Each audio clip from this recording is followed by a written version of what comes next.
Okay, the bones, the skeleton that you have, if you're 20 years old or 30 years old or 60 years old, we always assume that that is our same bones that we had from the time that we were born, but that's not the case. A process known as bone remodeling.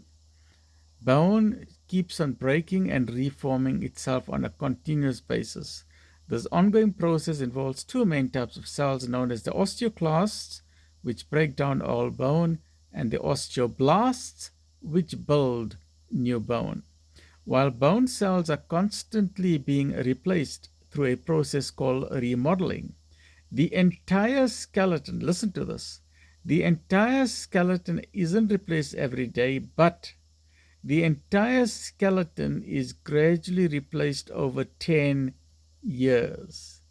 That means that the skeleton that you've got today is not the same as it was 10 years ago. If you are 60 years old, like in my case, I'm 65 years old, that means I've had already 6 different skeletons in my body. Absolutely amazing. Stay well, stay focused, stay mentally strong.